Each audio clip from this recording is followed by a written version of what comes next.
Hi, I'm Travis Daggett with Cornerstone Properties, talking today about how to decide how much your house is worth.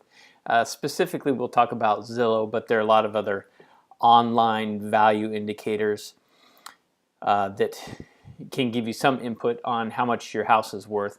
So the first thing that determines how much your house is worth is the number of months of inventory in your market. So when people talk about the real estate market being hot or cold or good or bad or a seller's market or a buyer's market, really they're talking about on a national level. And so there are trends that are national and they do affect real estate locally to an extent. But for the most part, the saying is real estate is local, and that's true. In other words, really what's going on in your county, your city, even your neighborhood is what matters when it comes to property values, what your house is worth, what you can sell it for, how long it's going to take you to sell your house, which are really what people want to know. How much can I sell it for? How long is that going to take? What am I going to need to do to sell it for that price? So probably the most common way that people come up with an idea of what they can sell their house for is the website Zillow. And the reason for that is you just put in an address and your address, and it'll come up, and they call it a Z estimate, a Zillow estimate for value.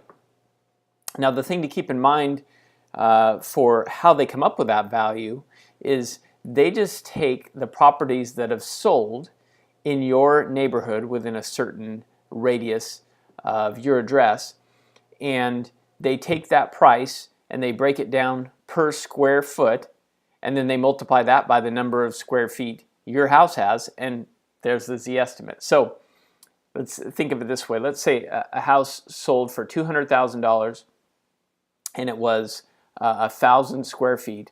So they figure, okay, it's going for, let's see, what would that be? Let's see, $200,000, 1,000 square feet. So $2 a square foot, right? So and come up with that, $200 per square foot. So they come up with that estimate, and then they just apply that to your square footage. So a lot of limitations to that, of course, right off the bat. First of all, most properties that are selling, particularly in a market where the days of inventory or the months of inventory are low, in other words, it's more of a seller's market, the supply is low, it's hard to find properties.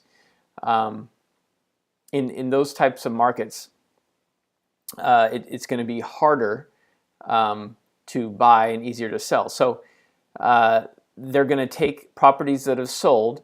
Now, most of the time when people sell a property, the property it's move-in ready, it's fixed up. So there's going to be new construction, there's going to be renovations, there's going to be properties that need work as well. But typically, your average person, when they sell with an agent, and that's what Zillow is going off of, people do what's needed before listing it, and then as part of the sales process, they do repairs as needed to pass inspection and for it to pass an appraisal for the buyer. So if your property is not renovated, if it's not new, if it's not move-in ready, if the repairs have not all been done, right off the bat, you're going to be comparing your property or getting a value based on properties that are in better condition, because that's the biggest factor, is the condition of the property.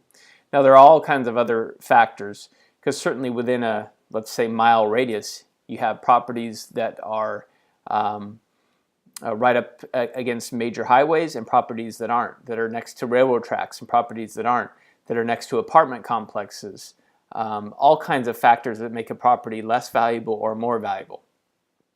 So there are a lot of limitations with just coming up with an estimate like that. It gives you some idea, I guess, a ballpark, but it really doesn't take into account what's going on with your particular property.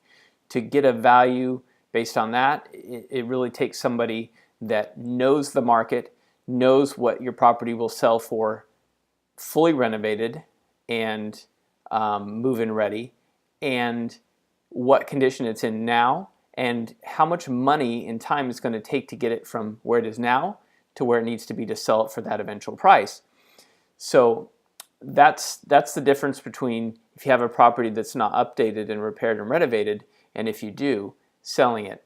So if you want to go through that process, do those renovations or repairs, list it and go through that process, then you can. The other option, of course, if you have a property like that, is to sell it to a real estate investor. And in that case, you're trading off some of that equity for the convenience or the ease of doing the transaction. You're not going to have to do any of the repairs and updates. You're not going to have to list it with an agent and wait and have showings and go through inspections and appraisals and all those types of things. So hopefully that kind of gives you an overview of how to determine value, what factor Zillow and sites like that play. And if you have any questions about that, or you have a house that you might like to sell that's in that kind of condition that's not move-in ready, give us a call. Travis Daggett with Cornerstone Properties signing out.